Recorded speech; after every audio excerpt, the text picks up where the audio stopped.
India is throwing a tantrum on the global stage again, and this time it's Turkey and Azerbaijan in the crosshairs. Because let's be honest, when a country starts canceling ground-handling contracts, cutting academic ties, and pressuring its citizens not to vacation in certain places, all because someone said something mildly supportive of Pakistan, you're not watching diplomacy. You're watching insecurity. Raw, fragile insecurity dressed up as patriotism. And Modi and the BJP know it. In fact, they actively encourage it. Let's break this down.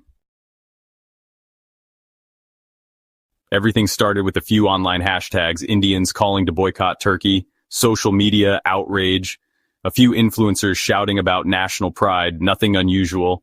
But now, that digital noise has turned into a full-blown policy. The Indian government just kicked Turkish aviation company Celebi out of its airports. We're talking about a company that's been running ground services at some of India's busiest airports, Delhi, Mumbai, and more. Suddenly it's a national security threat.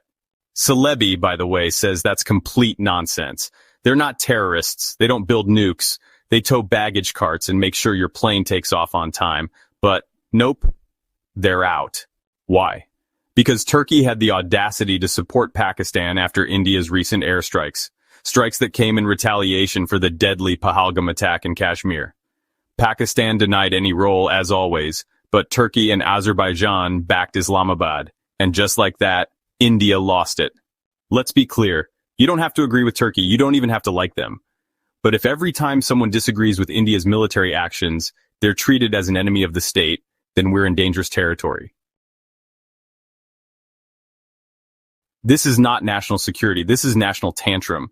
Trust the man who has a Vishwa Guru complex and brags about his 56-inch chest to have a massive ego. The Modi government, never one to miss a chance to flex, responded with scorched earth. Universities like Jawaharlal Nehru University, Jamia Millia Islamia, and Maulana Azad National Urdu University immediately cut academic ties with Turkish institutions, students and researchers, collateral damage. Because in India, political vengeance trickles down to the classroom. It doesn't matter that Indian students don't receive the education they paid for, and that's sad, all because of the government's fragile ego. And what did the aviation minister have to say about Celebi's ban? He posted on X claiming they'd received many requests to boot the company. Ah yes, government by tweet and mob pressure. Nothing says strong democracy like policy-making driven by hashtags and trending topics.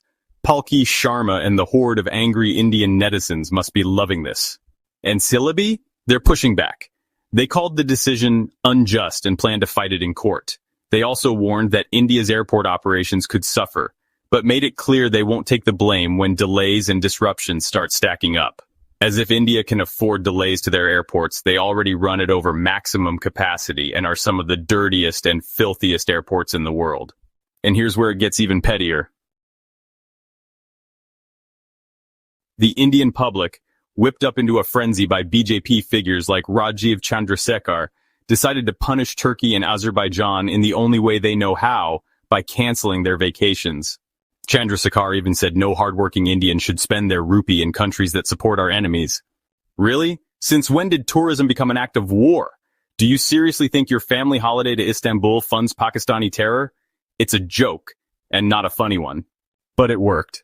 Travel sites like Make My Trip reported a 60% drop in bookings to Turkey and Azerbaijan, and cancellations jumped by 250%. Agencies started pulling back on promos and discounts, quietly scrubbing these destinations from their brochures.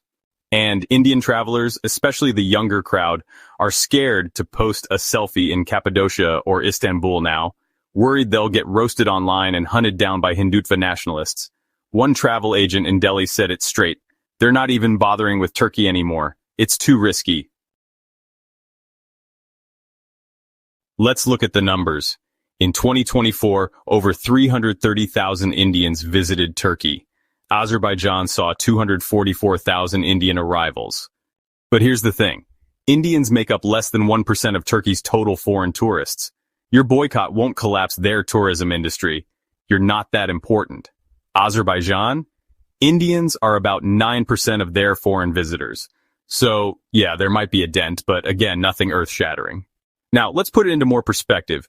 Turkey's GDP per capita is just over $13,000, and Azerbaijan's GDP per capita is just over $7,000. Meanwhile, India barely scrapes it past $2,500, and that's including Modi's cow dung calculations into their GDP figures. What I'm trying to say is, who gives a fuck about these Indian tourists when the economic disparity between them and the country they're visiting is so large?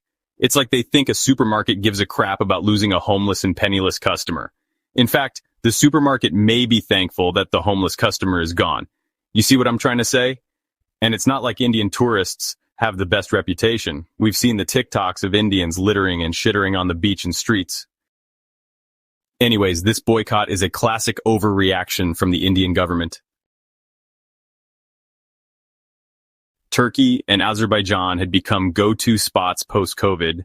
Cheap, close, and with that Europe light vibe Indians love. Direct budget flights made them even more attractive. Now, because of geopolitical drama, you're told to cancel all that and maybe go to Greece instead. Except, travel sites say there's no real spike in Greece bookings either, because here's the truth, people don't really want to boycott Turkey, they just don't want to be shamed for not boycotting Turkey. And that brings us to the real issue. In Modi's India, everything is a loyalty test. You're not just expected to love your country, you have to prove it constantly. If Turkey says something nice about Pakistan, you better cancel your trip. If a company does business with someone India doesn't like, you better blacklist them. If a student wants to study abroad, it's not about foreign policy, it's about domestic control. India's ruling party thrives on conflict, internal or external. When elections get close or approval ratings dip, there's always a new enemy to rally against. Yesterday it was China. Today it's Turkey. Tomorrow? Who knows? Maybe Malaysia, maybe Canada, maybe Netflix. And what's the cost? Broken academic partnerships, interrupted airport operations, tourists stuck in the middle, but it doesn't matter, as long as the outrage machine keeps turning. Let's not forget the hypocrisy here. India itself has deep ties with countries that have questionable records. It buys weapons from Russia while talking about peace. It does business with Gulf nations where democracy doesn't exist. But when Turkey supports Pakistan in a diplomatic statement, that's the line. Also, just take a minute to think about the hypocrisy from a tourism point of view. What do tourists have to deal with when they visit India? Violent and sexual assaults on both men and women, religious fanaticism and backwardism, beggars and scammers on every street corner, incredibly dirty food practices, filthy and unsanitary makeshift toilets, potholes every 50 meters of road, cows randomly on the street which you dare not touch, otherwise a nationalist mob of uneducated Indians will spring out the pothole to capture you. The selective outrage is glaring. This isn't strength, this is insecurity, disguised as nationalism. And while India spirals into performative politics, the rest of the world moves on. Turkey will continue handling flights elsewhere. Azerbaijani tourism will survive. But India, it'll remain stuck in this echo chamber where every disagreement is betrayal and every critic is an enemy. So the next time someone tells you to boycott a vacation or that spending your money abroad is unpatriotic, ask them this. What are you so afraid of? Because confidence doesn't cancel flights, but a group of Indian passengers who don't know how a toilet works might. If you enjoyed this video, then please like, comment, and subscribe. Thanks for watching.